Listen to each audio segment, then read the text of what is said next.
साथियों नमस्कार। आप देखना शुरू कर चुके हैं एनडी न्यूज। जैसा कि आपको पता है, हरियाणा प्रदेश में सरकार का गठन हो चुका है।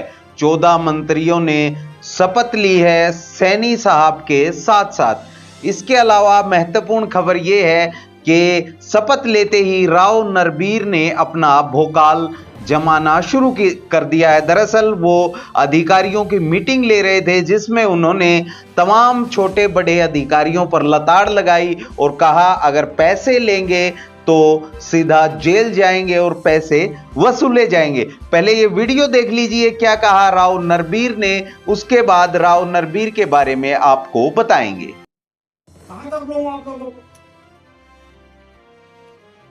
अपराधी बड़े तो लूट करूंगा चल जाए तो बिल्कुल नहीं चलेगा एक दिन भी। मैं अभी कहता हूं अपने घर के ऊपर मीटिंग में कोई अधिकारी पैसे लेगा मेरे से लेकर दिया उसको अंदर करवाऊंगा पैसे वसूल। आज के बाद किसी आदमी की शिकायत आ गई कि पैसे खाए तो मेरे से बुरा मत मान लियो।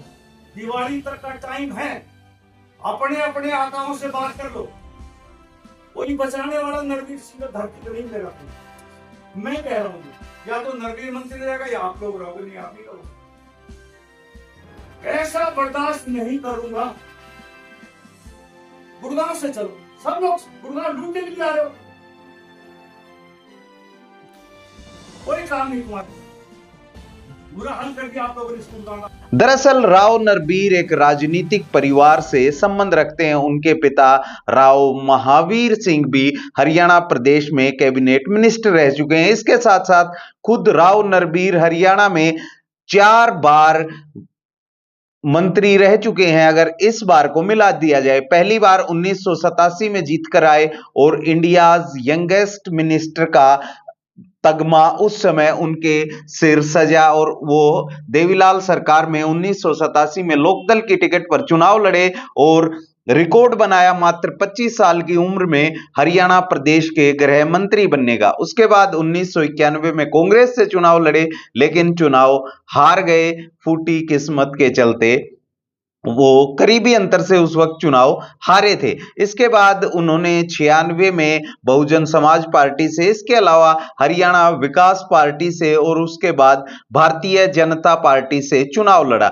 1987 के बाद 1996 में उन्हें फिर से हरियाणा विकास पार्टी द्वारा मंत्री बनाया गया था। इसके बाद 2000 में वो बहुजन समाजवादी पार्टी से गुरुग्राम से चुनाव लड़े थे, हालांकि हार गए थे। 2005 में भारतीय जनता पार्टी की टिकट पर चुनाव लड़े, लेकिन हार गए। 2009 में फिर से गुरुग्राम से वो चुनाव लड़े और हार गए। इसके अलावा आपको बता दें 2014 में फिर से जीत करके आए और भारतीय जनता पार्टी मनोहर लाल खट्टर सरकार में फिर से मंत्री चुने गए। 2019 में राव इंद्रजीत से तलखियों के चलते उनका टिकट भारतीय जनता पार्टी को काटना पड़ा और वो चुपचाप शांत बैठे। लेकिन 2024 में वो लगातार जमीन पर रहे और बादशाहपुर से लगातार ये जिक्र था कि वो चुनाव लड़ेंगे, लेकिन उनका टिकट कट भी सकता था। लेकिन उन्होंने अमित शाह को साधा और सीधा हाई कमान के पास अर्जी लेकर पहुंच गए,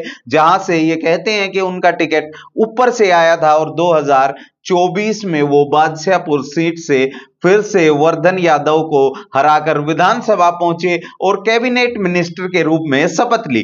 पहली ही मीटिंग में उन्होंने अपना एजेंडा स्पष्ट कर दिया। हालांकि ये तगमा इससे पहले अनिल विज के सर सजता था, जब वो मंत्री पद की शपथ लेते ही सबसे पहले अधिकारियों को टाइट करना शुरू करते थे, उनकी क्लास लगाना शुरू करते थे। हालांकि मीटिंग अधिकारियों की अनिल विज ने भी बुलाई थी, लेकिन उनकी बात सिरे नहीं चढ़ पाई और कुछ अधिकारी मीटिंग में पहुंचे ही नहीं। लेकिन राव नरबीर के सामने तमाम अधिकारी थे और उन्होंने स्पष्ट शब्दों में संदेश दे दिया कि गुड़गांव को जो लूटा जा रहा है अधिकारियों द्वारा, अब नहीं लूटा जाएगा।